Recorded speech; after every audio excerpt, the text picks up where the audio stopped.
Olá. Durante semanas, o presidente Jair Bolsonaro, ao comentar os quase 6 bilhões aprovados pelo Congresso para o fundo eleitoral, disse que poderia vetar tudo ou aprovar um montante alternativo entre 3 e 4 bilhões. E como, do ponto de vista legal, essa alternativa não era possível, prevaleceu o veto. No Palavra Aberta, que começa agora, eu converso com o deputado Pompeu de Matos, do PDT do Rio Grande do Sul, sobre o que deve acontecer. Deputado, seja bem-vindo ao Palavra Aberta. Deputado, antes de entrar no que deve acontecer, eu pergunto se o senhor concorda ou não com o montante aprovado pelo Congresso Nacional. Não, Maricela, primeiro é um prazer falar contigo e com todos os telespectadores. Eu absolutamente não concordo com o que foi votado na Câmara e nem no Senado. Aliás, eu estava como líder na sessão da Câmara dos Deputados quando foi feita essa votação do fundão, e eu sempre digo e falei lá, repito aqui, que o fundo eleitoral é dinheiro público, é dinheiro que vem do orçamento. Ou seja, é coberta curta, né? Orçamento é assim, tem para os pés? Tem, mas falta para a cabeça. Ah, mas eu quero tapar a cabeça, vai faltar para os pés. Então, se tem para o fundo eleitoral, pode faltar para a saúde, para a educação, para, enfim, segurança pública. Na medida que tu exagera o aumento do fundo, tu vai faltar para os outros. Absolutamente não tenha dúvida disso. E eu fiz essa advertência para deixar bem claro para todos os deputados, até porque o projeto do fundão, ele estava inserido dentro da LDO. Então, alguns dizem, mas eu não sabia. Não, sabia. Todo mundo sabia. Em Brasília, ninguém é bobo. Se comprar bobo devolve de madrugada, vamos dizer assim, é deputado e de bobo não tem nada. Tem conhecimento. Então, todo mundo sabia o que estavam votando e que o fundão estava ali. E é importante a gente diga, nós não somos contra o fundo em si, mas fundamentalmente contra o exagero do aumento do fundo, porque um fundo de 2 bilhões para a eleição não é um valor tão exagerado. Agora, de 2 subir para 5 bilhões e 700 bilhões em 4 anos, não tem quem aceite, não tem quem concorde, e aí eu sempre digo que uma laranja podre apodrece um cento e apodrece um cesto. Claro, não é porque tem uma laranja podre no cesto que eu vou jogar fora o cesto de laranja. Mas se eu não tirar a laranja podre do cesto, vai contaminar. Então, precisava sim ter um veto sobre o exagero do aumento do fundo, porque senão ia contaminar toda a LDO. Nesse aspecto, o presidente Bolsonaro acertou e eu concordo com o veto do fundo, do aumento do fundo, e vou votar a favor. Deputado, o veto do presidente, como o senhor já adiantou, ele pode ser derrubado por maioria absoluta, 257 deputados votando sim à derrubada do veto, ou não ao veto, e 41 senadores. Se considerarmos a forte pressão negativa dessa proposta e o fato de que o projeto da LDO foi aprovado por 278 votos favoráveis, ou seja, pouco mais do que é necessário para derrubar o veto, não parece ser algo muito fácil manter esse veto. Mas o Congresso Nacional pode também optar por refazer os ajustes na votação da proposta de lei orçamentária que deve chegar à Câmara no final de agosto, agora até o dia 31. Que alternativa o senhor avalia que deve prevalecer? A derrubada do veto pelo Congresso Nacional ou a manutenção do veto e a votação de uma nova proposta até o final do ano? Bom, primeiro não tenho dúvida que o veto será mantido. A Câmara, o Senado, o Congresso Nacional não terá força para derrubar esse veto e nem terá razão para isso.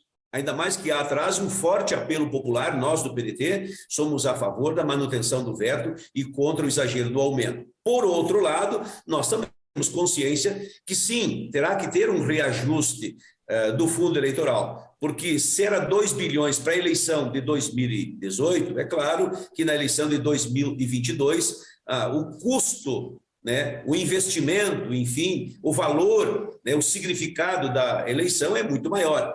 Mas para isso tem que ter algo decente, razoável, aceitável. Por exemplo, a adequação desses valores na proporção do índice inflacionário do período.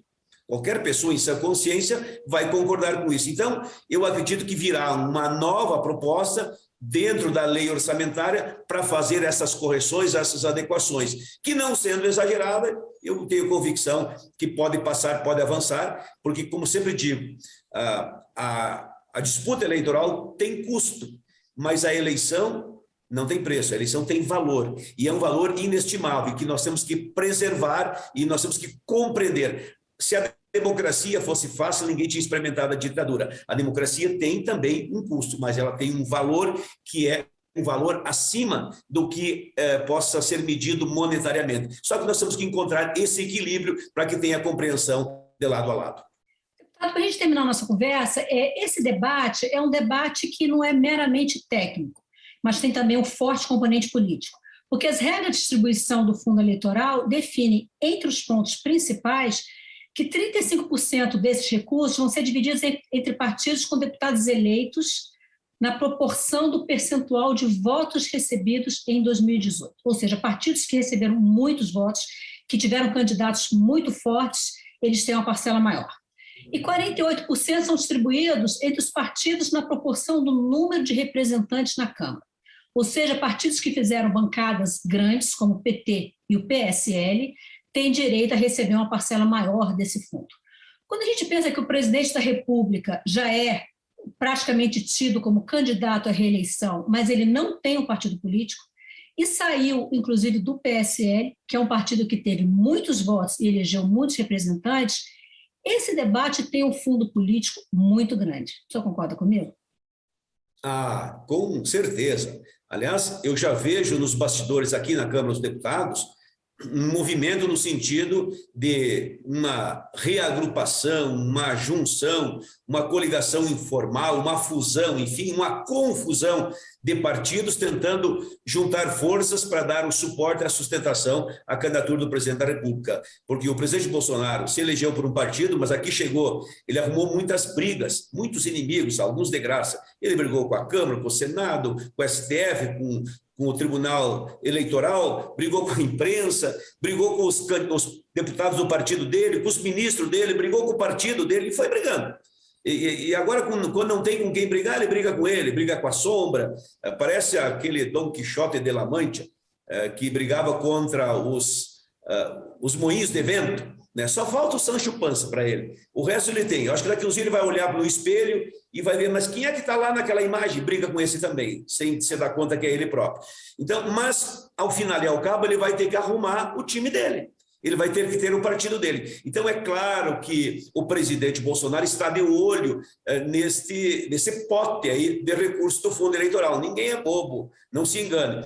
Mas nós temos que ter a clareza de dar uma transparência para o fundo eleitoral. Isso é o mais importante. Não tem nada mais importante que a transparência, para que a população, o cidadão, o eleitor saiba quem é quem, quais são os partidos, quem vai receber, quando vai receber, como é que vai funcionar esse fundo. O PDT, nesse aspecto, tem uma transparência muito clara e nós vamos continuar mantendo essa transparência, mas vamos ficar de olho nesse comportamento que está havendo na retaguarda, muita gente de olho no fundo eleitoral, para isso juntando, né, cobras com lagarto, tudo que é bicho diferente para fazer uma junção.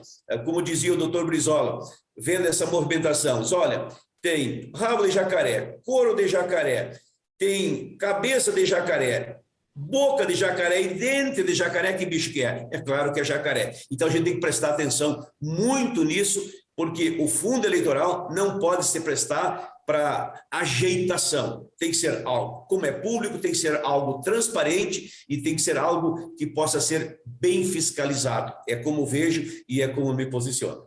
Muito obrigada, deputado. Eu conversei com o deputado Pompeu de Matos, do PDT do Rio Grande do Sul, sobre o fundo eleitoral, sobre o que deve acontecer a partir do veto do presidente Bolsonaro. E como ficou claro na nossa conversa, esse debate vai prosseguir pelo menos até o final desse ano. Então, se você tem interesse nesse assunto, fica ligado nos debates da TV Câmara, da Rádio Câmara e nas transmissões ao vivo do plenário da Câmara.